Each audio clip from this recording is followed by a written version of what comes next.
Bismillahirrahmanirrahim. Innal hamdalillah nahmaduhu wa nasta'inuhu wa nastaghfiruh wa na'udzu billahi min syururi anfusina wa sayyiati a'malina. May yahdihillahu fala mudhillalah wa may yudlil fala hadiyalah. Wassalatu wassalamu ala asyrafil khalqi sayyidina wa maulana Muhammad ibn Abdullah wa ala alihi wa sahabatihi wa man amana bihi wattaba'ahu wa nasarahu wa walah. La hawla wa la quwwata illa billah. Subhanaka la ilma lana illa ma 'allamtana innaka antal alimul hakim. Rabbana yassir wa a'in ya karim waftah bil haqqi wa antal fattahul alim. Amma ba'du fa inna asdaqal hadithi kitabullah wa khairal huda huda Rasulillah Muhammadin sallallahu alaihi wa alihi wasallam. Wa syarral umuri muhdatsatuha wa kullu muhdatsatin bid'ah wa kullu bid'atin dhalalah wa kullu dhalalatin finnar. Wa bihi qala ta'ala wa ma arsalna mir rasulin illa liyuta'a bi idznillah.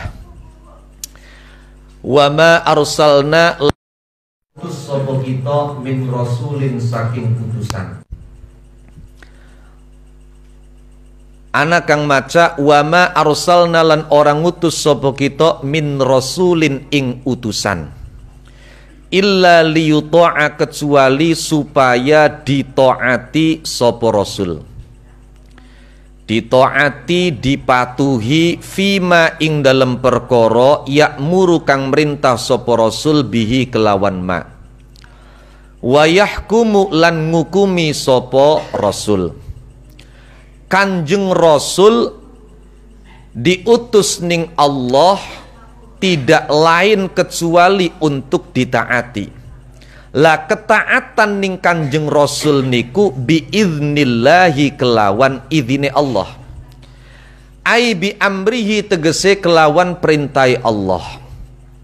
La liyu'sa ora supaya didurakani sapa rasul wa yukhalafa lan disulayani sapa rasul.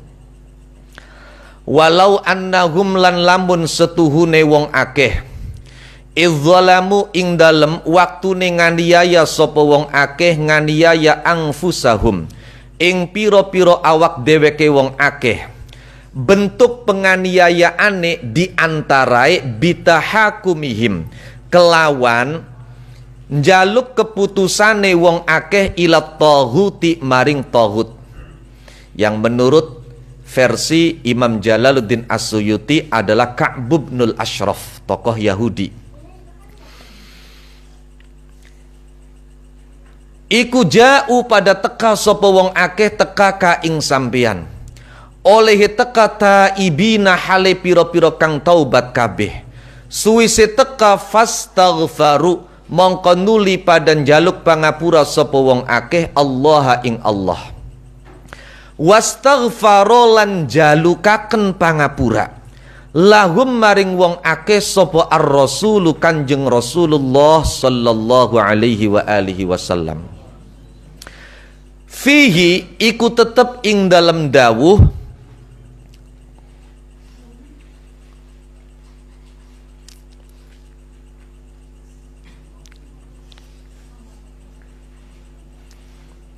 wastaghfaro lahumur rasul iltifatun utawi dadi noleh anil khitab saking khitab. Awale ayat kan walau annahum idzalamu anfusahum ja'uka nganggo dhamir khitab. Mestine fastaghfarullaha wastaghfarta lahum nganggo dhamir khitab, tapi ning kene iltifat nganggo wastaghfara lahumur rasul. Tafkhiman krana ngagungaken li sya'nihi maring tingkae kedudukane Kanjeng Rasulullah sallallahu alaihi wasallam.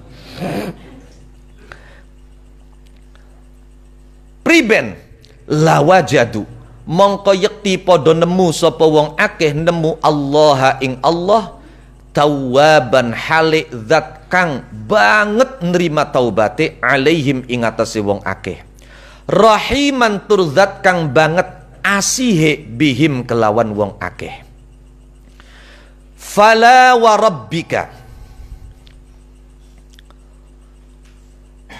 Pun fala wa rabbika, ana kang maknani fala wa rabbika mongko demi pangeran ira. La utawi la iku zaidatun tambahan, yakni li ta'kidi madmunil jumlah. Ana maning sing ngomongaken la dudu zaidah. Fala mongko ora seperti anggapan mereka. Kan mula-mulanya diawali dengan kalimat alam taro ilal ladzina yaz'umuna annahum amanu bima unzila ilaika. No, jadi ada orang-orang yang menduga, mengira kalau mereka mengimani Al-Quran dan mengimani kitab-kitab yang diturunkan sebelum Al-Quran. Tapi di lapangan ternyata mereka-mereka yang mengaku iman ini ternyata berhukum kepada taghut. Maka dikatakan oleh Allah fala. Jadi artinya kenyataan itu tidak seperti anggapan mereka. Ana sing maknani mohon dari lai dudu zaidah. Wa rabbika demi pangeran sampian. La yu'minuna ora iman sapa wong akeh hatta yuhaqqimu sehingga ndadekaken juru putus sapa wong akeh ka ing sampian. Fima ing dalam perkara syajaro kang perselisihan apa mak. Ayikhtalato tegese campur apa mak. Beli jelas, mbawur. Bainahum ing dalam antarane wong akeh.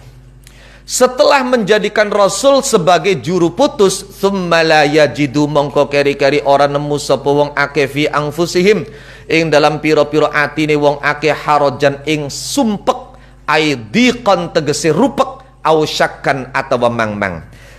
Rumpek sumpek mangmang mimma saking keputusan qadaita kang ngukumi sapa sampian bihi kelawan mak. Wa yusallimu lan nrima tunduk sapa wong akeh ayang qadu tegese tunduk sapa wong akeh li hukmika maring hukume sampian tasliman kelawan tunduk kang temenan min ghairi mu'aradatin saking tanpa nentang. Diperkuat lagi walau anna lan lamun setuhune kita iku kata bena majibaken sapa kita iku kata bena majibaken sapa kita kata babi makna faradha kahua fi qaulihi ta'ala kutiba alaikumus siyam. Wa fi qaulihi ta'ala innas salata kanat 'alal mu'minina kitabam mauquta ay faridatan. Walau anna lan lamun setuhune kita iku katabna majibaken sapa kita alaihim ing atase wong akeh. An tegese kapan anaan manjing ning jumlah insya'iyah itu kebanyakan annya an tafsiriyah. An tegese utawi an iku mufassiratun huruf kang nafsiri. Uqtulu matenana sapa sira kabeh angfusakum ing pira-pira awak dhewe kira kabeh. Awi khruju atawa metua sapa sira kabeh metu min diarikum saking pira-pira umai sira kabeh. Kama katabna kaya olehe majibaken sapa kita ala bani Israila ing atase bani Israil. Kalau itu terjadi ma fa'alu mongko ora padha nglakoni sapa wong akeh hu ing uqtulu anfusakum awi khruju min diyarikum. Ayil maktuba tegese ing perintah kang diwajibaken alaihim ing atase wong akeh. Illa qalilun kecuali ya wong setitik. Lafadz qalil birraf'i kelawan diwaca rafa' alal badali ing atase dadi badal. Ana kang maca illa qalilam minhum wan nasbi lan diwaca nasab alal istitsna'i ing atase dadi istisna. Minhum saking wong akeh.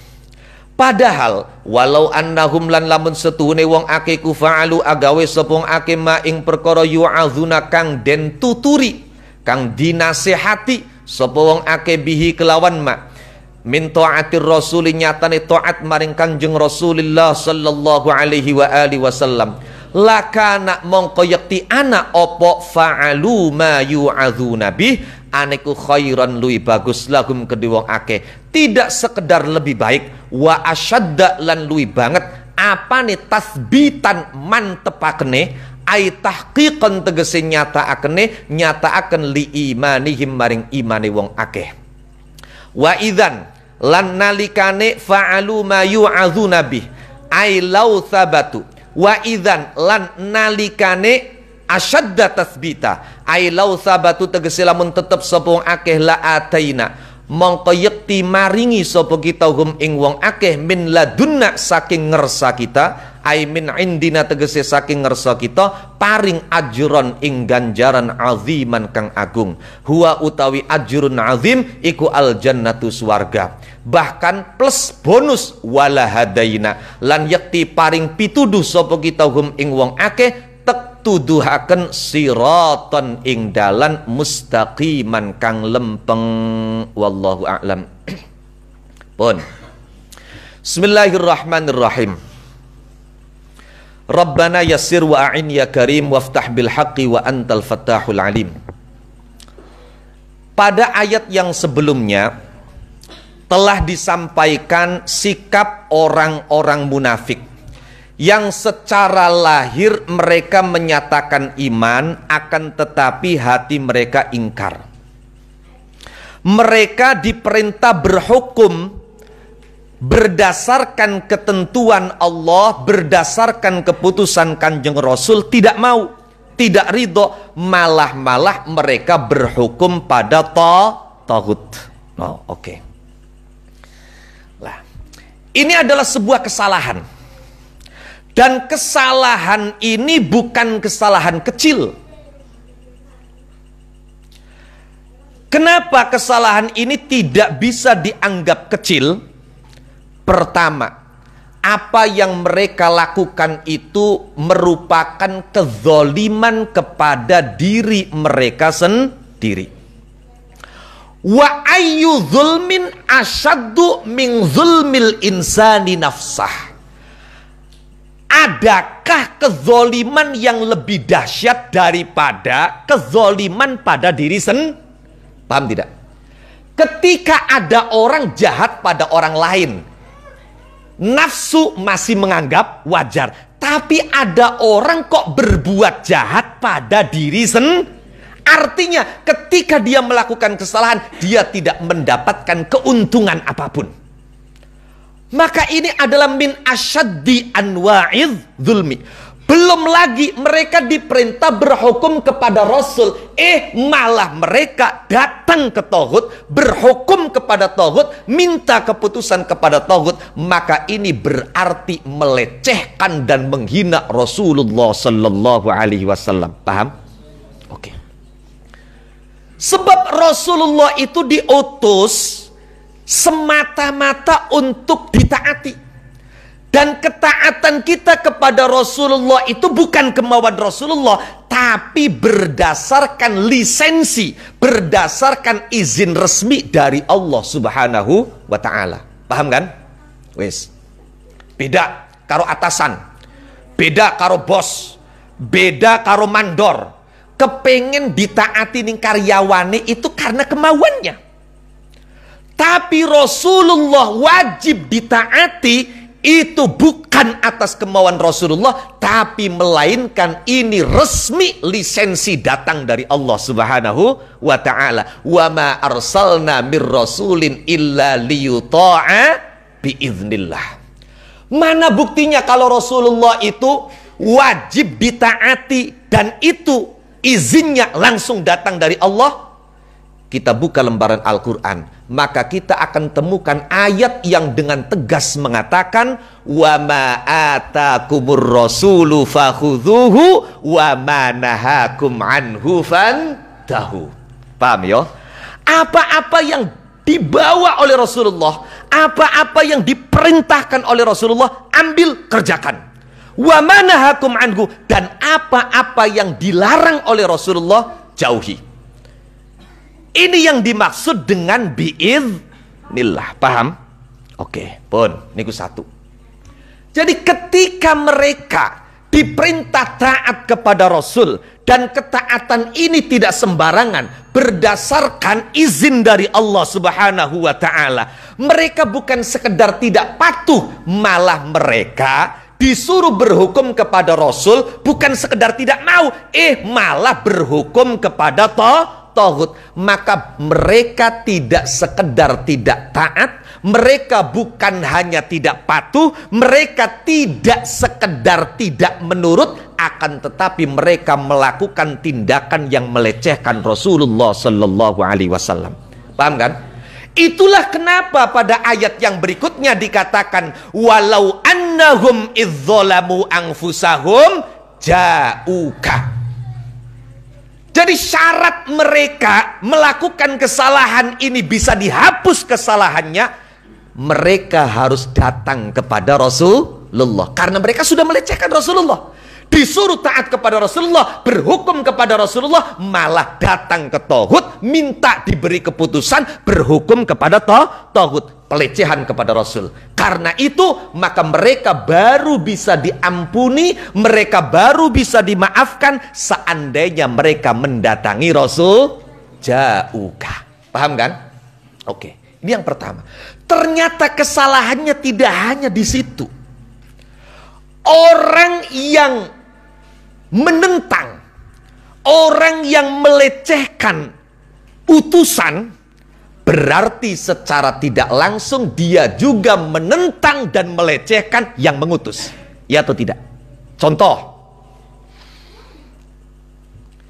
saya perintah Kang Mustafa, Kang Mustafa tolong main ke rumah Mas Hilman, sampaikan pada Mas Hilman bla bla bla bla.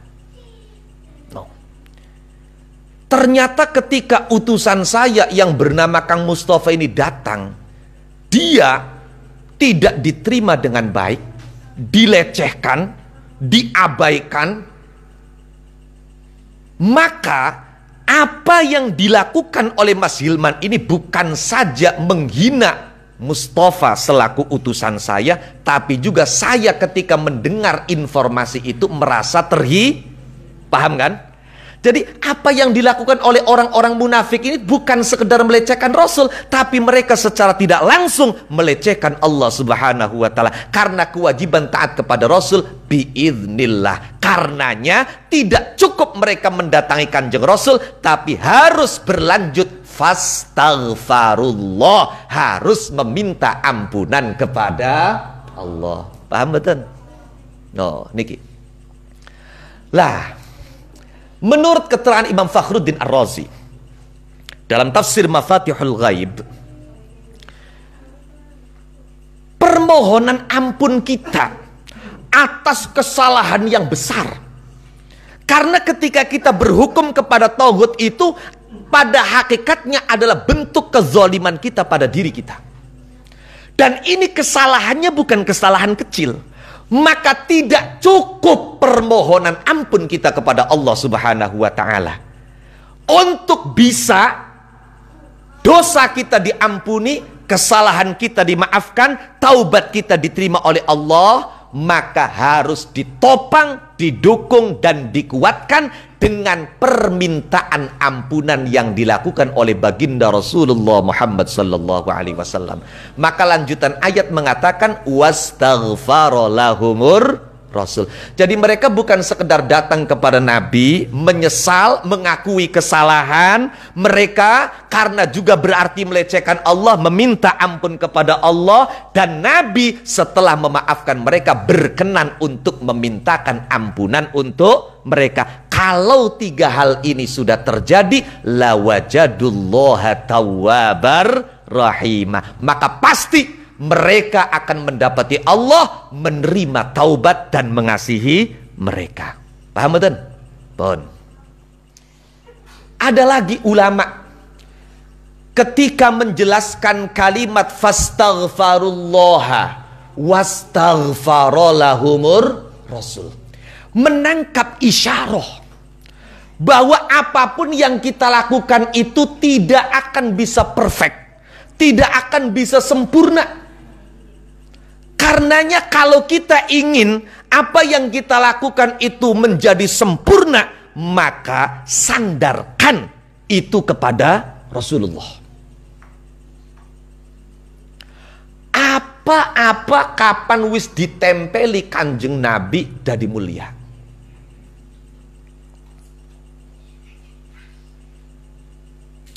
Apa-apa kapan wis disandara kening Kanjeng Nabi menjadi agung.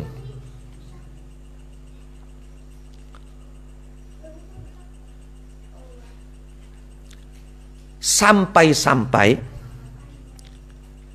tempat di mana Rasulullah tinggal dibuat sumpah oleh Allah Subhanahu wa ta'ala.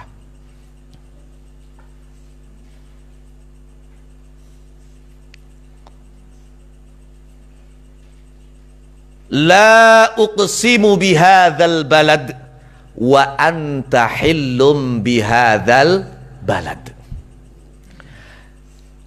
Ketika Allah bersumpah dengan Mekah, itu bukan karena hebatnya Mekah, bukan. Bukan karena istimewanya Mekah, bukan. Yang ditangkap isyarat oleh orang-orang sufi adalah kenapa Allah sampai bersumpah dengan Mekah, itu karena Rasulullah ada di situ. Buktinya pada kelanjutan ayat dikatakan wa anta hillum bihadzal balad. Seandainya Rasulullah tidak ada di situ, belum tentu Allah bersumpah la uqsimu bihadzal balad. Makanya anak aulia niku setiap kali amal napa mawon niku pasti dihadiahkan kanggo Kanjeng Rasulullah. Arapan sholat sebelum usolli itu niatkan sholat yang akan dikerjakan ini dihadiahkan fi sahifati Rasulullah sallallahu alaihi wasallam. Ketika akan puasa, maka diniatkan puasa ini dihadiahkan agar berada fi sahifati Rasulullah sallallahu alaihi wasallam. Jangankan amal kita dihadiahkan pada Rasulullah. Ketika amal baik kita dihadiahkan kepada ikhwaninal muslimin saja, itu sudah luar biasa. Jadi begini, ada orang yang bangkrut di akhirat. Na'udzubillah min dzalik. Tentu kita tidak mau kita menjadi orang yang bangkrut di akhirat. Lantas jangan menunggu bangkrut di akhirat. Jadi bangkrutlah sejak di dunia. Kalau Anda ingin selamat, kalau Anda ingin aman, jangan menunggu bangkrut di akhirat, bangkrutlah sejak di dunia. Kok bisa? Ada satu riwayat Rasulullah sallallahu alaihi wasallam pernah bertanya kepada para sahabat, "Atadruna manil muflis?" Wahai para sahabat, tahukah kalian siapa orang yang bangkrut?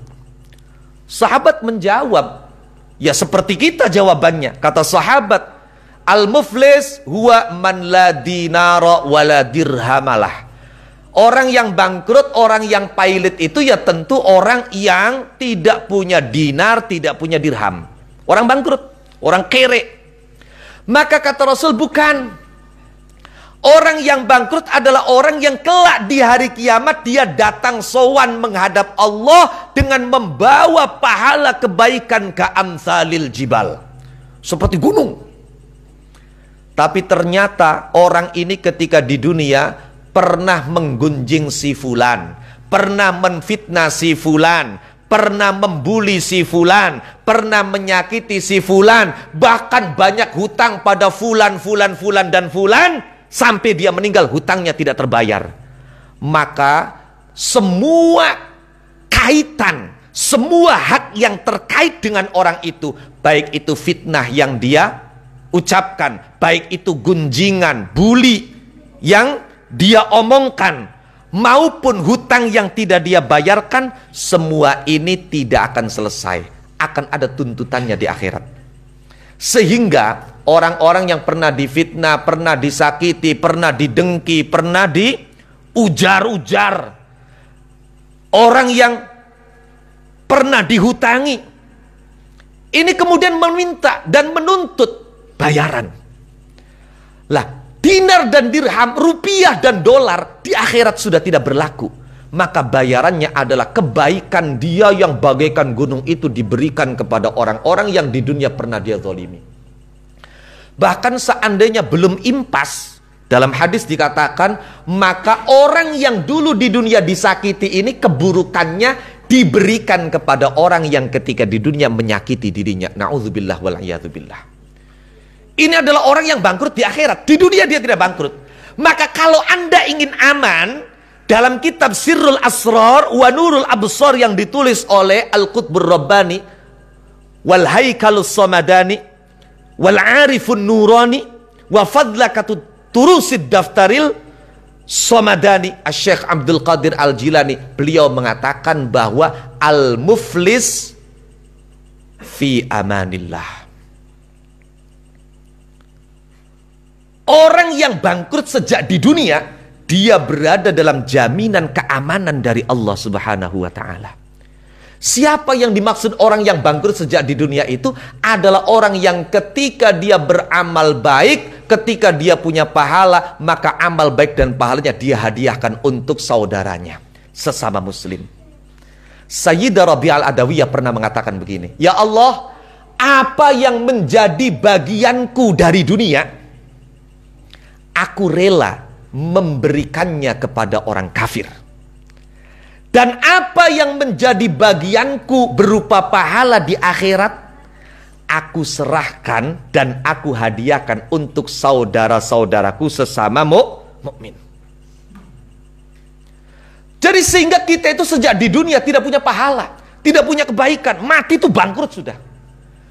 Tapi kita mendapat jaminan pengamanan dari Allah Subhanahu wa ta'ala. Kenapa? Karena ketika kita menghadiahkan pahala untuk orang lain, berarti kita berbuat kebaikan. Maka satu kebaikan justru paling tidak akan berlipat menjadi 10 kali lipat kebaikan yang ada dalam simpanan Allah Subhanahu wa ta'ala. Paham ya maksudnya? Nah ini. Apalagi kalau kebaikan kita itu kita persembahkan untuk baginda Rasulullah Muhammad sallallahu alaihi wasallam. Masya Allah, kunci segala rupa Kanjeng Nabi. Istighfare pengen diterima ning Gusti Allah, taubate pengen diterima ning Gusti Allah, jalannya melalui wastaghfarolahumur Rasul.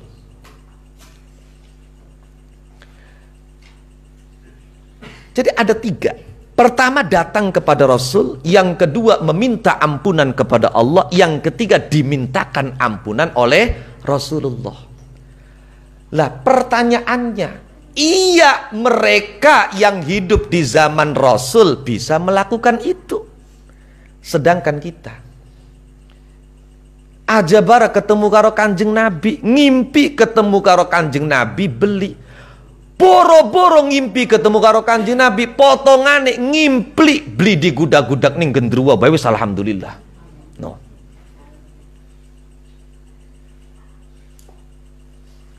Maka dalam tafsir Asy-Sya'rawi, Al-Imam Muhammad Mutawalli Asy-Sya'rawi, seorang pakar tafsir kontemporer dari Mesir, itu mengatakan tidak berlebihan seandainya saya katakan tidak kurang dari 10 tahun saya merenung tentang ayat ini. Dari Imam Sya'rawi, iya ayat kinki enak sih enak, tapi kanggo wong sing pernah ketemu Kanjeng mereka bisa jauh datang kepada Nabi.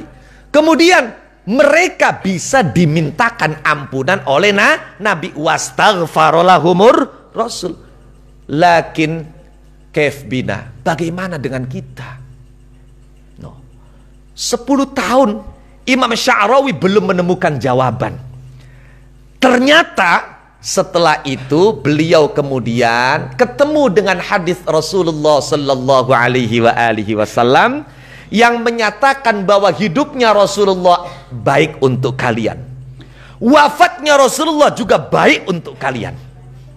Dan dalam pamungkas hadis ini Rasulullah mengatakan, tu'radu alayya a'malu ummati. Amal umatku setelah aku wafat itu diperlihatkan, dilaporkan padaku, kata Nabi. Jadi Nabi itu ba'da an tuwfi itu dilapori amalan umatnya sedunia. Dilapori, ini loh Nabi, amal umatmu, ini loh perbuatan umatmu. Kemudian kata Nabi, fa in wajadtu fiha khairan hamidullah. Kalau ternyata amal yang dilaporkan pada saya itu ternyata baik, laporannya malaikat lu ki Kanjeng Nabi umate panjenengan Masya Allah masih gelem ngaji, masih gelem Jumatan, masih gelem jamaah, masih gelem sedekah, masih gelem bantu-membantu, amale bagus, taat karo wong tua, patuh karo laki. No. Maka Nabi hamidullah, saya memuji Allah, alhamdulillah umatku sudah sekian lama tidak bersamaku, tapi mereka tetap berlomba dalam kebaikan. Wa in wajadtu khilafa dzalik, kalau ternyata amal yang dilaporkan sebaliknya, saya mendapati sebaliknya, bukan amal yang baik yang dilaporkan, ternyata amal buruk. Ini loh Nabi umatmu nyolong, ini loh Nabi umatmu judi, ini loh Nabi umatmu bebodo wong tuae, ini loh Nabi umatmu Masya Allah kerudung si rapet api karo laki, bakas sekali ngomong kayak geledeng. Untung laki jantungnya kuat. Oh iya, kudung terapet ki Kanjeng Nabi.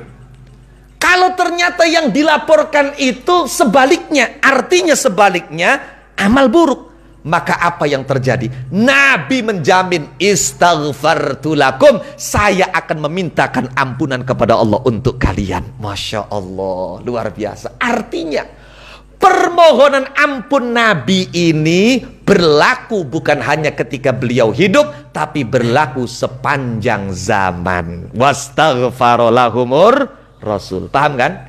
Tinggal yang kita lakukan adalah jauka. Jauka ini karena beliau sudah tidak ada, maka tentu datang kepada Nabi dalam arti kembali kepada sunnah-sunnah Kanjeng Nabi. Paham betul? Paham betul?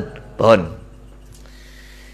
Fala wa rabbika la yu'minuna hatta yuhakkimuka fima syajara bainahum thumma la yajidu fi anfusihim harajan mimma qadaita wa yusallimu taslima. Sebagian ulama termasuk Imam Suyuti mengatakan dan berpendapat bahwa la pada kalimat fala wa rabbika adalah la zaidah. Yang dimaksud dengan zaidah ini tentu adalah litaukid. Bahkan Abu Yasaid Muhammad bin Alawi Al-Maliki itu kurang suka dengan penggunaan terminologi zaidah di dalam Al-Quran, di dalam huruf Al-Quran. Karena kesannya kalau tambahan itu kan ya nggak perlu-perlu amat. Arane ke tambahan, iya kan? No, iya. Maka kata Abu Yasaid Muhammad diganti istilahnya mukham atau taukid. Oke. Dan memang banyak dalam Al-Quran. Dalam Al-Quran itu penambahan-penambahan dalam rangka untuk penguatan. Seperti tadi ayat yang saya baca, la uqsimu bihadzal balad. Ini ulama-ulama mengatakan la-nya adalah zaidah. Dan sebaliknya di dalam Al-Quran juga bukan hanya ada penambahan, juga terdapat pembuangan. Jadi ada yang dibuang. Sebaliknya kalau di sini ada penambahan, ada yang dibuang. Mereka yang mengatakan bahwa la di sini bukan zaidah, maka la di sini masuk pada jumlah yang dibuang. Dan kalau kita hitung antara penambahan dan pembuangan di dalam Al-Quran, malah yang banyak terjadi di dalam Al-Quran itu pembuangan. Saya ulangi lagi. Kalau kita hitung, ya kan, dua-duanya terjadi dalam Al-Quran. Dalam Al-Quran ada penambahan, juga dalam Al-Quran ada pembuangan. Kalau kita hitung antara penambahan dan pembuangan, ternyata dalam Al-Quran masih lebih banyak berlaku pembuangan. Sampai-sampai dalam istilah ilmu balaghah itu ada majaz yang disebut dengan majaz bilhadfi. Paham tidak? Was'alil qaryah. Maksudnya masa takoni desa ditakoni konon. Wah, ya diarani wong lekase kapan? Desa ditakoni. Oh ya ora, maksud was'alil qarya ai was'al ahlal qarya. Ahli dibuang. Oke.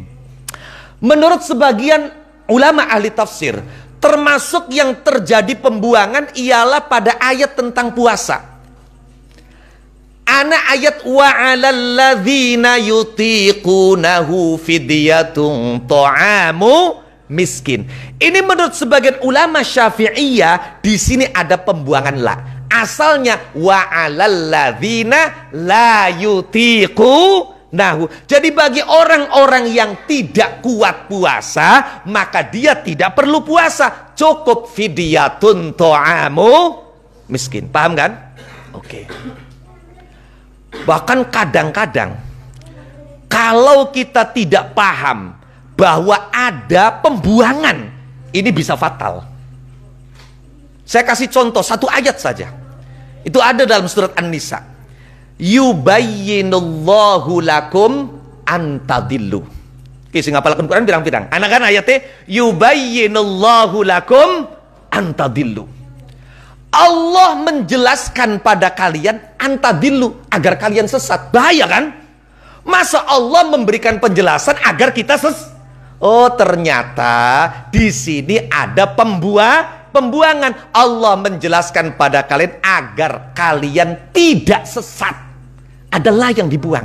Paham kan?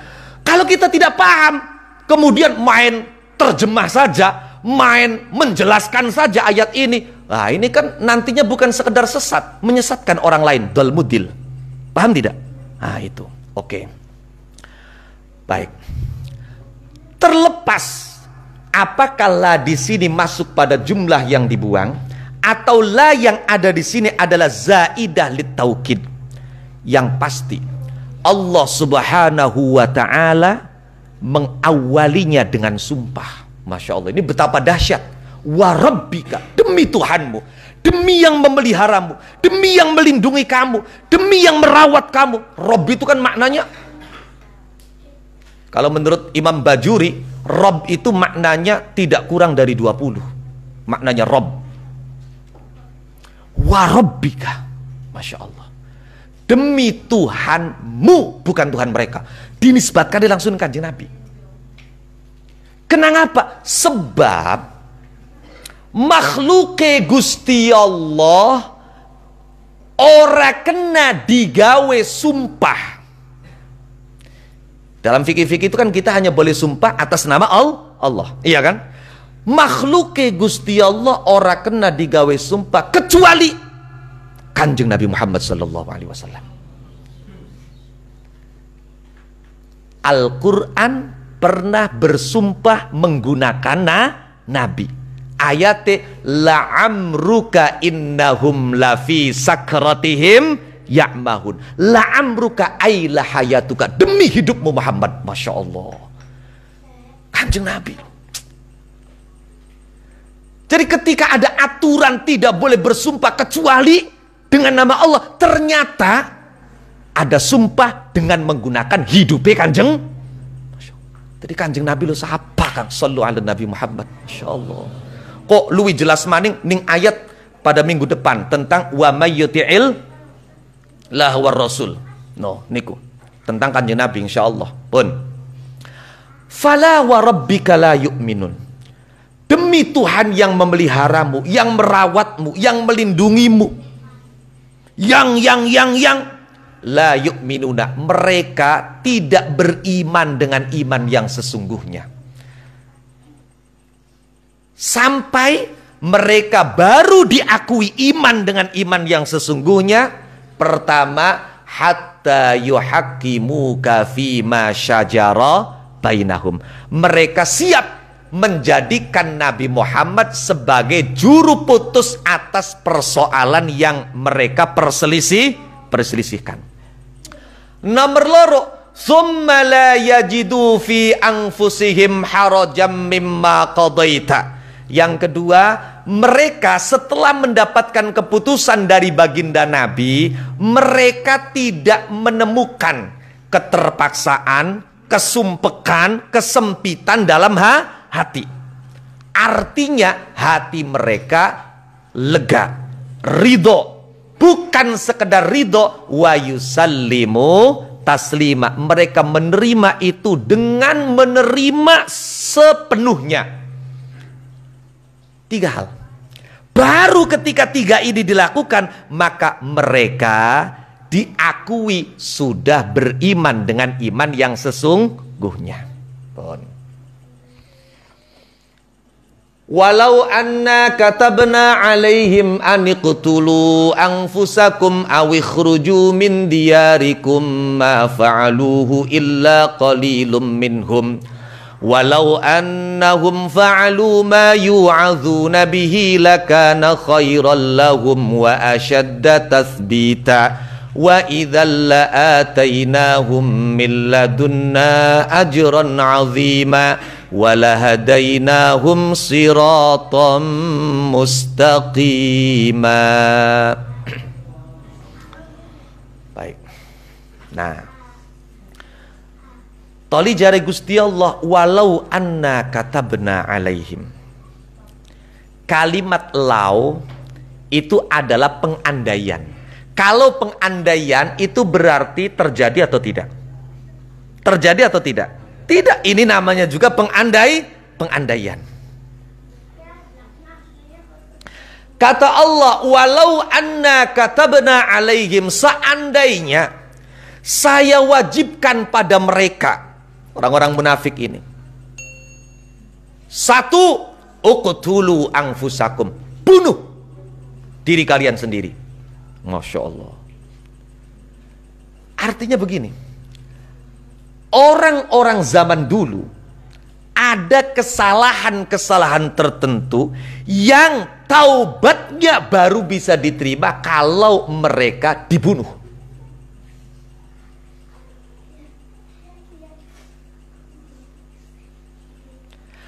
Orang-orang zaman dulu melakukan kesalahan tertentu, ini taubatnya baru bisa diterima kalau mereka dibunuh. Siapa orang zaman dulu itu? Bani Israel lah kemaning. Di ayatnya, innakum idzalamtum anfusakum bittikhadhikumul ijla fatubu ila bari'ikum faqtulu anfusakum. Bunuh diri kalian.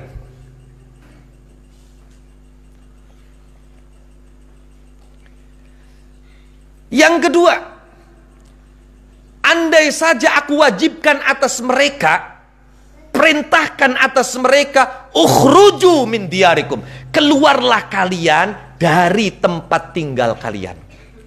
Jadi ada sanksi yang pernah Allah berikan kepada umat zaman dulu, tepatnya Bani Israel. Mereka diperintah oleh Allah untuk keluar dari tempat tinggal mereka sehingga mereka tersesat, tidak bisa keluar. Innaha muharramatun alaihim arba'ina sanatayyatihuna fil ardi. Oh. Seandainya ini diwajibkan, diperintahkan, ma fa'aluhu illa qalilum minhum, maka hanya sedikit dari mereka yang siap melakukan.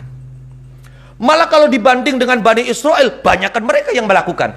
Ketika perintah faktulu anfusakum, 70.000 dalam kitab-kitab tafsir dijelaskan. Orang Bani Israel saling bunuh agar taubatnya diterima setelah mereka menyembah pedet. Itu. Maka kata sahabat Umar ibn Khattab, Ammar ibn Yasir, Abdullah ibn Mas'ud, beliau-beliau imannya itu luar biasa. Itu ketika membaca ayat ini mengatakan, walau umirna la fa'alna. Masya Allah. Kan di sini dikatakan bahwa ma fa'aluhu illa qalilum minhum. Maka Umar bin Khattab, Abdullah bin Mas'ud, Ammar bin Yasir itu menyatakan bahwa saya termasuk yang qalilum minhum. Seandainya memang itu diperintahkan oleh Allah, kami akan lakukan. Kalau memang ada perintah Allah, bunuh diri kamu, saya akan bunuh diri saya. Kalau ada perintah dari Allah, keluar dari tempat tinggal kamu, saya akan keluar. Lau umirna la fa'alna. Lah di perkara kira-kira mancing sing qalilum minhum ta ma fa'aluhu kira-kira. Masya Allah. Tapi untungnya ini tidak terjadi, hanya pengandaian. Sebab Rasulullah sudah berdoa kepada Allah. Apa doa Kanjeng Nabi? Rabbana wala tahmil alaina isran kama hamaltahu alal ladzina min qablina. Ketika Nabi matur mekonon cari Gusti Allah ujibta. Ya wis, tek ijabah. Loh, untungnya. Loh, jasai Kanjeng Nabi Kanjeng Nabi maning, Masya Allah. Sallu ala Nabi Muhammad. Ya Allah. Padahal walau annahum fa'alu ma yu'adzuna bihi lakana khairan lahum wa ashadda tathbita wa idzal la'atainahum min ladunna ajran 'azima wa lahadainahum siratan mustaqima. Seandainya mereka melakukan apa yang dinasihatkan pada mereka, diperintahkan pada mereka, diinstruksikan pada mereka berupa taat kepada Rasulullah, maka tentu yang mereka lakukan ini adalah yang terbaik untuk mereka.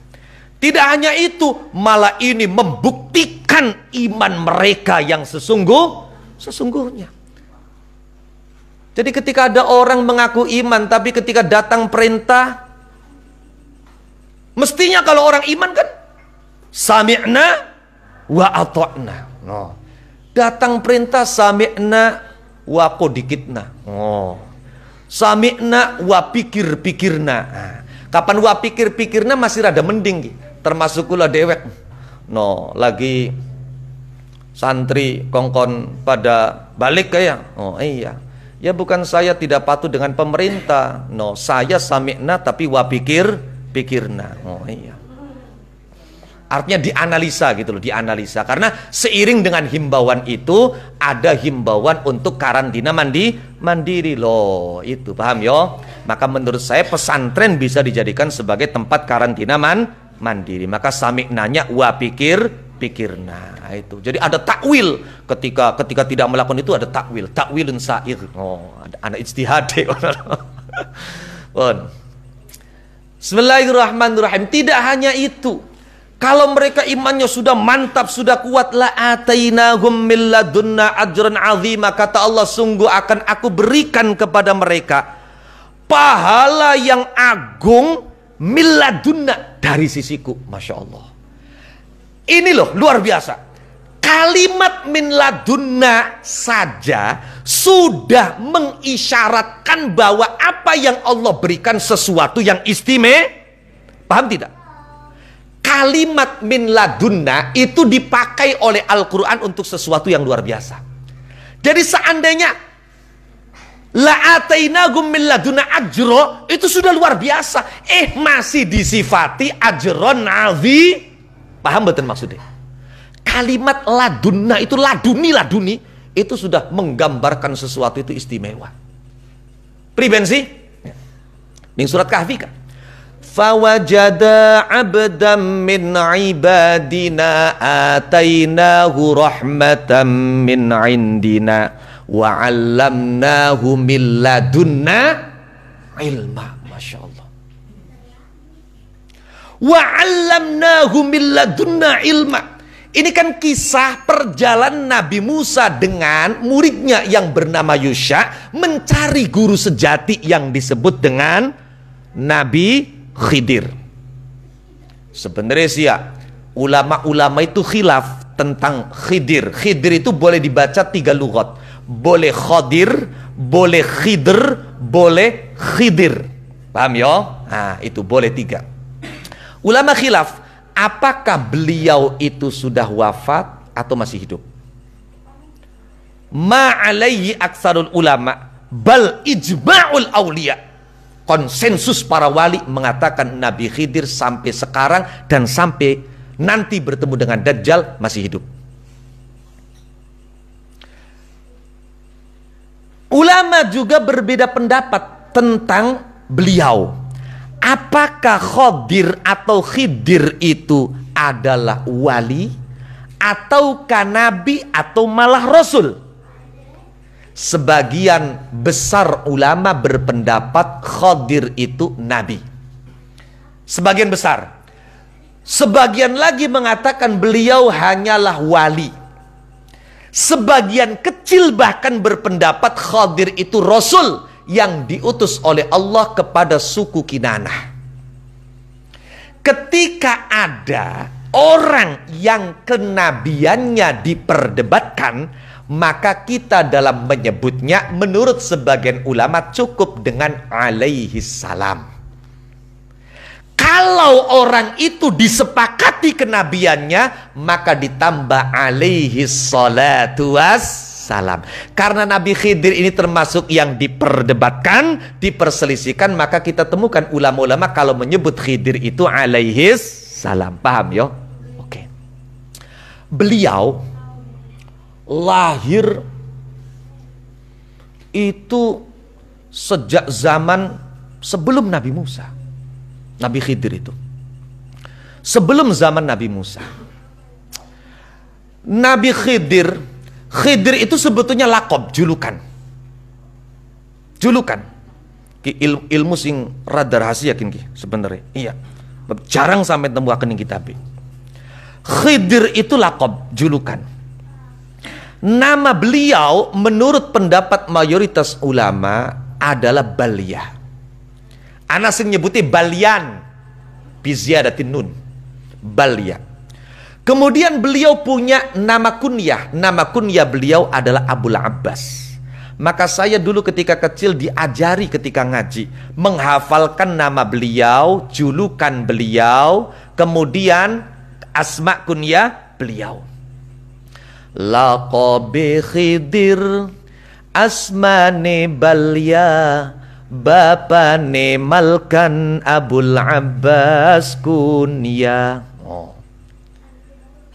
Jadi ayah beliau namanya Malkan.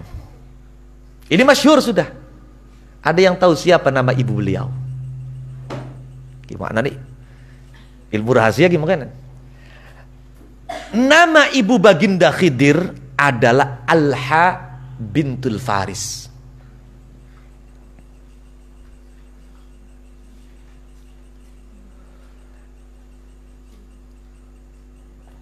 Dulu, jadi Nabi Khidir itu sempat terpisah dari ayahnya. Kemudian setelah dewasa dipertemukan, akhirnya oleh sang ayah Nabi Khidir ini diminta untuk menikah. Tapi Nabi Khidir beli gelem. Karena emong gawe laraning bapane, Nabi Khidir siaha, mengelana, pergi. Mengelana pergi. Sampai sekarang beliau masih bujang.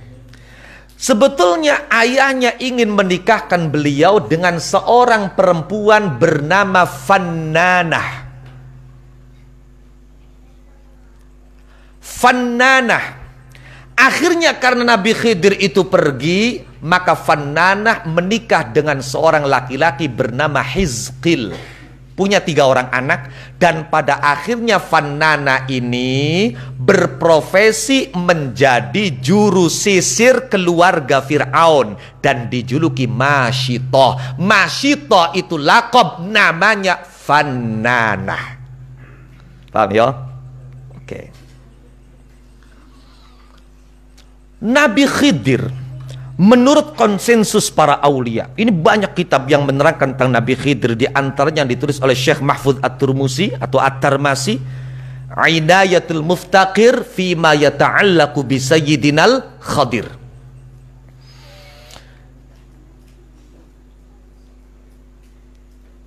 Kemudian ada lagi kitab yang ditulis oleh Syekh Mahmud Ibn Mukhtar Asy-Syirbuni, Nafhatul Itr fi Manaqibil Khidr. Nabi Khidir ini, beliau kenapa sampai sekarang masih hidup? Karena Nabi Khidir ini satu-satunya orang dari sekian ratus orang yang mencari ainul hayat, air sumber kehidupan. Dari sekian yang mencari, ternyata yang bisa bertemu dengan ainul hayat itu adalah Nabi Khidir. Beliau langsung mandi minum, oleh karenanya beliau abadi. Itu Nabi Khidir. Dari awalnya sing pengen nginum Ainul Haya itu adalah Raja Iskandar Dzulqarnain. Konon menurut satu versi, Raja Iskandar Dzulqarnain adalah sepupu dengan Nabi Khidir. Karena ibunda Nabi Khidir yang bernama Alha bintul Faris adalah khola atau bibi dari ibunya Iskandar Dzulqarnain. Iskandar Dzulqarnain, raja dunia yang menguasai Masyriq dan Maghrib, itu punya teman akrab malaikat. Masya Allah, Raja Iskandar coba. Ayah, anak presiden, raja, duwe batur akrabi malah malaikat. Yaitu mungkin karena adilnya, karena apanya ya. Oke. Nama malaikatnya itu adalah Rafail. Satu ketika Iskandar Dzulqarnain ini bertanya pada malaikat Rafail tentang ibadatul malaikah. Maka dijawab oleh malaikat Rafail bahwa malaikat itu ibadahnya sebelum disuruh berganti, sebelum disuruh berhenti oleh Allah, nggak akan berhenti. Ada yang berdiri saja. Kalau Allah belum memerintahkan duduk, ya berdiri. Miliaran tahun mungkin. Ada yang ruku-ruku saja, jutaan tahun. Yang duduk-duduk saja. Akhirnya kata Iskandar Dzulqarnain, betapa sedikitnya ibadahku kalau demikian. Dia mengeluh, ya Rabb, ma'abadnaka haqqa ibadatik. Wahai Tuhan, aku tidak beribadah kepadamu dengan ibadah yang sesungguhnya.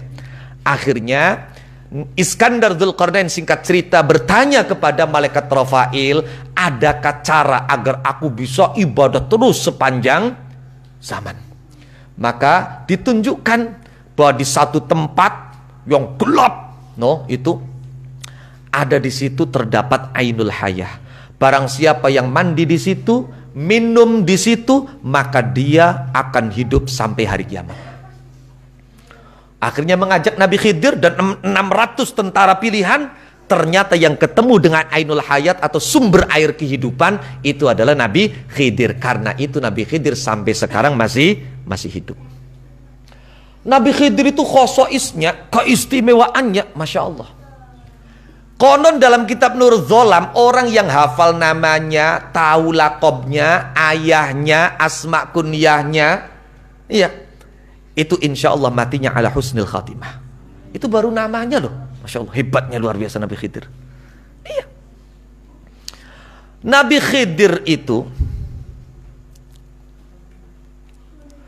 beliau singgah kemana, berjalan di mana, maka tempat yang tersentuh olehnya itu akan berubah hijau. Itulah kenapa beliau dijuluki Khadir. Paham kan? Dan bajunya dari dulu sampai sekarang seperti itu, tidak pernah rusak. Kenapa tidak pernah rusak? Ulama-ulama mengatakan karena Nabi Khidir tidak pernah sekejap pun maksiat kepada Allah Subhanahu wa taala. Dari kang gambie gampang rusak berarti tukang nglakoni dosa. Oh, iya. Wes. Nabi Khidir niki mahjubun 'anil absar, la yarahu illal khawas, wa yatashakkal bi ashkalin mukhtalifah. Nabi Khidir itu kan kaitannya dengan kalimat milladunna loh ya, milladunna. Nabi Khidir diberi ilmu ladunni. Nabi Khidir itu hanya bisa dilihat oleh orang-orang tertentu. Yatashakkal bi ashkalin mukhtalifah. Kalau dalam istilah ilmu orang kejawen dulu, Nabi Khidir itu punya ajian mencolo putra, mencolo putri. Paham maksudnya mencolo putra, mencolo putri? Bisa ngerupa dadi kaan, bisa ngerupa dadi kiyen, bisa ngerupa dadi kuwen, bisa berubah-ubah. Oke. Ana ceritain. Kula sanadi sengkiai Mustafa Akil loh ya. Bengen zaman Syekh Yasin Al-Fadani, anak uwong njaluk ijazah kepengen ketemu karo Nabi Khidir. Lah Nabi Khidir ki kapan tekan ning Jawa toli ning daerah pesisir, sebutannya sejen maning ganti dudu Nabi Khidir. Mbah Kilir. Oh, mangkane anak ning daerah Jawa pesisir iku kapan arepan luru iwak ning laut, ojo lali le nyambat Mbah Kilir. Maksudnya nyambat Nabi Khidir. Wong Jawa ora bisa ngomong di, makane fardu dadi perlu. Paham kan? Nah, iku. Khidir dadi kilir. Wong Jawa. Pun, niku ya Nabi Khidir maksudnya. Pun wangsul. Pai ijazah. Akhirnya ya wis, dilakoni. Kok kapan sewengi wis dilakoni, beli kena kurang, beli kena luwi, esok aja turu. Marek ning Masjidil Haram. Ya, marek ning Masjidil Haram, ngenteni ning lawang kien, tepat beli luwi beli kurang jam sangat. Uang sing manjing seng lawang kun Nabi Khidir. Oh, cerita. Oh, aku udah bengi dilakoni temenan. Wiridane wis pokoke saking pengennya ketemu Nabi Khidir. Esok beli ngenteni jam sangat, jam 8 wis nongkrong ning masjid. Oh, iya. Sampai deleng jam maning. Tung jam sangat pas sing manjing seng lawang kuon wong wadon meteng. Kedor beli dheweke. Jare sekhe endi sing manjing seng lawang kuon pas jam sangat ya kuon Nabi Khidir. Barang kune wong wadon meteng ada. Lamun ditobruk moni niate pokonan wis pokoke sapa sing mancing tek tobruk arep tekambungi pokoke iya kan ngalap baro kei barang sing mancing wong wadon meteng. Wah akhirnya beli sida beli wani mbok katana laki nih kemudian. Oh akhirnya beli balik ning pondokan marek ning Syekh Manik matur Syekh priben ketemu dorong kula ketemu wong wadon meteng Syekh. No iya jare Syekh ya wes dilakoni maning ku bengi. Lakoni maning jam sanga siap ngadang dilakoni wae jam sanga dinteni sapa bae sing manjing tiba-tiba tongol jam sanga pas polisi. Polisi Masya Allah iya lamun ki Nabi Khidir temenan lamun ya polisi asli. Wah repot. Oh, akhirnya beli sida maning loh iya balik maning matur karo Syekh no iya akhirnya jare Syekh ya wis berarti sira durung makome. Sebab Nabi Khidir ki Masya Allah Nabi Khidir ini bisa mencolok putra mencolok putri. Di antara khasais beliau yang saya baca di kitab ki Nabi Khidir kapan subuh sholatin ning Masjidil Haram, kapan zuhur sholatin ning Masjid Nabawi, kapan maghrib sholatin ning Masjidil Aqsa, kapanan anak isya sholatin ning Gunung Tursina. Nabi Khidir priben maranane coba setiap dina mengkonon gue. Masya Allah loh niku pirang-pirang kula gadah pirang-pirang ngoleksi amalan wiridan kira-kira bisa ketemu karo Nabi Khidir. Mau nih pengen tak lakoni barang kula maca keterangan Imam Abdul Wahhab Asy-Sya'rani menjelaskan pernyataan gurunya Sayyidil Imam Ali Al-Khawwas. Ternyata Syekh Ali Al-Khawwas jari Imam Sya'rani ndawaken mekenen ada 3 syarat untuk seseorang bisa berjumpa dengan Nabi Khidir alaihissalam. Seandainya 3 syarat ini tidak ada pada diri orang itu, walau abada ibadatas saqalain majtama'a bih. Seandainya dia ibadahnya seperti ibadahnya manusia dan jin, dia tidak akan pernah berjumpa dengan Nabi Khidir. Ana syaratnya telu. Mangkane wah ya wis ari syaratnya wani telu kaya keren sia beli wiridan maning gak bakal telukin bisa dilakoni ya ketemu beli wurungana. 3 syaratnya itu yang pertama at-tamassuku bis sunnah, berpegang kuat dengan sunnah, jauh dari bid'ah. Wes pokok cekelane karo sunnah Kanjeng Nabi luar biasa kenceng beli gila-gila. Ning hal sing bid'ah wes beli mong. Nomor loro syarate jari Sayyidi Ali Al-Khawwas kapan pengen ketemu karo Nabi Khidir, nomor loro syarate salimas sadri bihaitsu la yakunu fihi hiqdun wa hasadun wa ghillun wa ma ila dzalik lil muslimin. Atiye kudu bersih, laka ngunek-ngunek, laka mengkel, laka bendu, laka sengit karo sedulur Islam. Wah, yes. Potongane ana belikin ki. Bro, apa maning sekedar ngelakoni wiridane kapan atiye masih kotor lah majtama'a bi, tidak akan bisa. Sing nomor 3 syaratnya ki. No, ya sebokatan belajar siji-siji dingin ya, sing nomor 3 kari milih be kari milih sing bisa kira-kira bisa. Sing nomor 3 syarate la yakunu harisan 'ala dunya. Allah. Atiye beli tamak ning dunia, beli rakus ning dunia, beli watir kiki mangane apa? Kapan masih mikiri kita kiki mangane apa? Wis.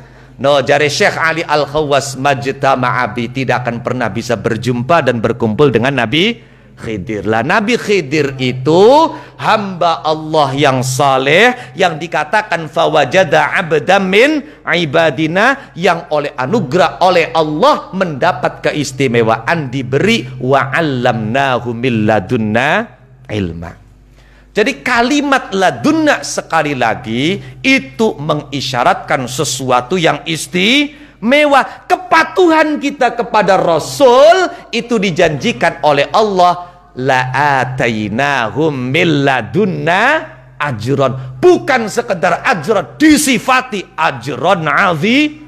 Ladunna saja sudah luar biasa, masih ajron azimah. Tidak hanya itu, walahadainahum siratan mustaqimah, dan sungguh akan aku tunjukkan padanya jalan yang lurus. Sebagian ahli tafsir mengatakan bahwa